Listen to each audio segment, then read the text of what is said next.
அது பண்ணி வச்சிருந்தார் அந்த வேட்டையன் கேரக்டர். வேட்டையன் இன்ட்ரோடக்ஷன் முதல்ல சந்திரமுகி வந்து ஒரு 1000 பேர் மத்தியில வந்து ஒரு கிராமம் மாதிரி இதுல வந்து டான்ஸ் பண்ணிட்டு இருப்பாங்க.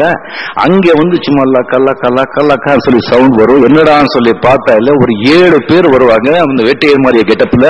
அவங்க எல்லாம் அப்படியே கலைஞ்சா வேட்டையன் முன்னால வந்து அப்படியே பார்த்து சந்திரமுகியை வந்து ஆஃபர் பண்ண அவனுக்கு பிடிச்சு போச்சுன்னு உன்னை கல்யாணம் பண்ணிக்கிறேன். சந்திரமுகி அப்படியே ஆடி போயிடுறா. இல்லைங்க நான் உங்களுக்கு ஏகாந்தத்துல பேசணும். ஏகாந்தம் தானே இங்கே பேசி ஏகாந்திலேயே ஜனங்க இருக்காங்களா, வேட்டையன் நினைச்சா ஜனங்க இருக்கிற இடம் ஏகாந்தமாயிடும், ஏகாந்தம் இருக்கிற இடம் ஜனங்க வந்துருவாங்க. சொன்ன உடனே எல்லா ஜனங்க அப்படியே கலைஞ்சிடுவாங்க. அவங்க 2 பேர் தான் இருப்பாங்க.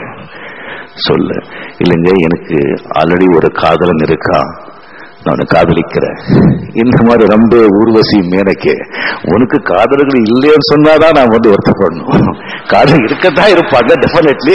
ஆண்மகள் எல்லாம் வந்து காதலர்கள் தான். சொல்லும்போது வா என்னுடைய அரண்மனைக்கு, என் காதலன் அவனையும் அழிச்சிட்டு வரவா அப்படின்னு சொல்றான். சோ அந்த சேரியட்ல வந்து உட்காந்து போயிட்டு இருக்காங்க. போயிட்டு இருக்கும் போது சந்திரமுகி கேட்கிறாங்க எங்க என் காதலன், பின்னாலே பார்.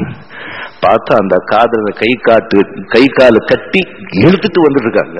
அந்த ரதத்திலேயே கட்டி பிளட் எல்லாமே. அப்ப சொல்றாங்க கம்ப்ளீட்டா கண்ணா மூச்சு அங்கிருந்து மண்ணா போச்சு சொல்றாங்க. சரி வீசு அப்படின்னு சொல்லிட்டு அந்த வண்டி ரத்தத்தோட அந்த என்ட்ரி ஆகிறது அந்த இதுக்குள்ள நகரத்துக்குள்ள என்ட்ரி ஆயிட்டு அங்கே வந்து உட்கார்ந்து இருக்கும் போது கம்ப்ளீட்டா ஃபுல்லா எரினா எல்லாரும் போடுறதுக்குள்ள ரெடி ஆட்டம் ஃபுல் எரினா செட்டு. நாளைக்கு வந்து அவன் கல்யாணம் பண்ணிக்க போறா சந்திரமுகிய. அப்ப வந்து வேட்டையன் சொல்றா எல்லாம் வந்து ஓப்பனா இந்த மாதிரி நாளைக்கு வந்து என்னுடைய மனைவி ஆயிடுறா. மனைவி ஆன பிறகு நிறம் ஆட முடியாது. நான் ரசித்தது வந்து நான் என்னுடைய மக்களும் ரசிக்கணும். மனைவி ஆகிறதுக்கு முன்னால இன்னைக்கு அவருடைய நடனத்தை பாருங்க அப்படின்னு சொல்லி அங்க உட்கார. அந்த டான்ஸ் அங்க பண்ணிட்டு இருக்கும் போது அந்த சபையில வந்துட்டு அவருடைய காதலன் அங்க இருப்பான். அது வேட்டையன் பாத்துறான். வேட்டையன் பார்த்துட்டு அவனையும் அடுத்து இவருடைய காதலும் நீயும் டான்ஸ் ஆட் பண்ணி அவங்க டான்ஸ் பண்ணும்போது வேட்டையனும் டான்ஸ் பண்ணுவான். நான் ஒரு 10 நாள் டான்ஸ் கத்துக்கலாம்னு இருந்தேன். அதுக்கு 3 பேரும் டான்ஸ் பண்ணிட்டே இருந்து அப்போ வேட்டையனை கத்து எடுத்து அவனை வந்து கழுத்து செய்வோம். இது 3 ரீல்ஸ்க்கு நம்ம பண்ணி வச்சிருந்தது.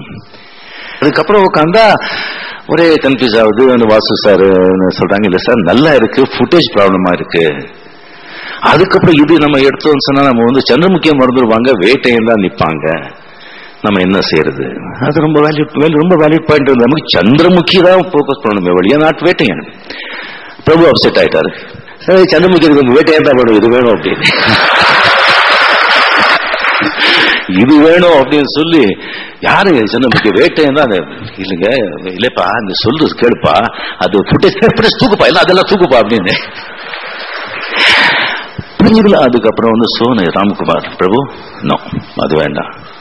சரி அண்ணா சரி அந்த குடும்பத்தில் ஒரு அண்ணனுக்கு கொடுத்த மரியாதை, அண்ணன் தம்பி மரியாதை, அதுதான் பிளட். என்ன ஒரு குடும்பம் எப்படி உழைச்சிருக்காங்க பசங்களை.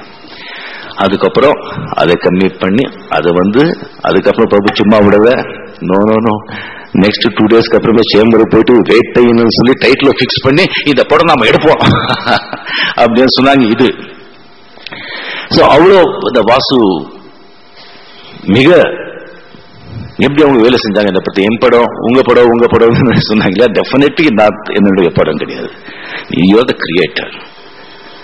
கிரியேட்டர். அண்ட் அதுக்கு வந்து அதுக்கு வந்து மண் தண்ணி எல்லாமே ஓட்டு ப்ரொடியூசர்ஸ். நீங்க தாயின்னா அவங்க தந்தை. நம்ம ஆர்டிஸ்டுங்க லாஸ்ட்ல வரோம், முதல்ல போறோம். நம்ம வேலை ஒண்ணுமே கிடையாது. சந்திரமுகி அது படம் செய்யும் போது சினிமா இண்டஸ்ட்ரியில மட்டும் இல்ல, ஈவன் மக்கள் மத்தியில, ஈவன் ஜனங்க, ஈவன் ஃபேன்ஸ்ல கூட இருந்தது. என்ன இது சந்திரமுகி படம்? பாஷா, முத்து, படையப்பா, பில்லா, சந்திரமுகியா எப்படி இது சரியா வராது இது அப்படி எல்லாம் பேச்சுகள். அதுக்கப்புறம் வாசு சார் தமிழ் வந்து ரொம்ப நாள் ஆட்சி பண்ணி இப்ப பண்றாரு. சிவாஜி புரட்சி ரொம்ப நாள் ஆட்சி எடுத்து எப்படி இது போகும். மலையாளம் படம் ஒரிஜினல் பார்த்துட்டு இதுதான் சந்திரமுகியா, இது 1 வீக் ஆடாது. சில பேர் வந்து கர்நாடகா போயிட்டு அந்த ஆப்தமித்ரா பண்ணிட்டு இது ஒரு 4 வீக்ஸ் தான், அதுக்கு மேல போகாது. இந்த மாதிரி எல்லாம் ஒரு கதை இருக்கு. ஒரு மலை, பெரிய மலை பாறை, 3 தவளைங்க அது ஏறி போனோம். 3 தவளைங்க ஏறி போனோம். கம்ப்ளீட் அங்க தேர்வு இருக்கும், பாம்பு இருக்கும், தேள் இருக்கும், பல்லு இருக்கும், எல்லாமே இருக்கும். போறது ரொம்ப கஷ்டம். கீழே எல்லா தொழில சொல்றது போகாத, அவ்வளவுதான். இங்க போவாரு, அங்க மாட்டிக்கிறான் பாரு, அங்க பாம்பு குத்தும் பாரு, இங்க தேர் அடிக்கும் பாரு, இங்க விழுவான் பாரு, அப்படின்னு கத்துட்டே இருக்கு. கீழே ஒரு 500 அடி வச்சுங்களேன். அந்த மலை 100 அடிக்கு போச்சு, ஒரு ஃப்ராக் விழுந்துருச்சு 100 அடி. இன்னும் ஒரு 300 அடி இன்னொரு ஃப்ராக் விழுந்துருச்சு. இன்னொன்னு போயிட்டே இருக்கு. எல்லாருக்கும் ஆச்சரியம், என்னடா போயிடுச்சு, அந்த மலைய தொட்டுடுச்சு. இதுக்கெல்லாம் ஷாக் ஆயிடுச்சு. எப்படியா போச்சு அப்படி கேட்டாங்க. என்ன கேட்காதா? அது காது கேட்காது.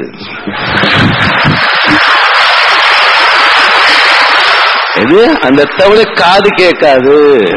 அப்படிதான் ரஜினிகாந்த் காது கேட்காத தவளை.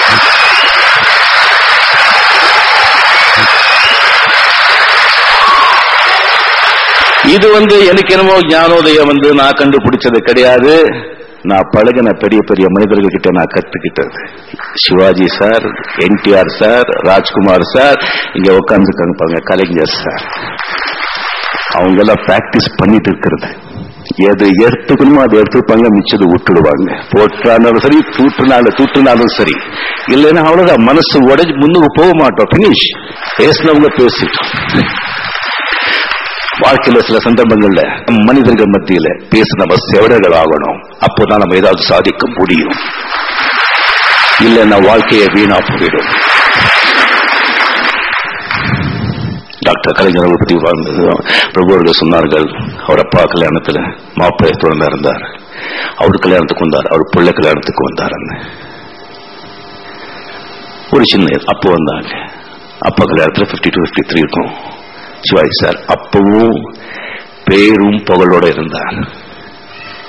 அவருடைய பைய கல்யாணத்துக்கு வந்தார், அப்ப இன்னும் பேரும் புகழோட இருந்தார்.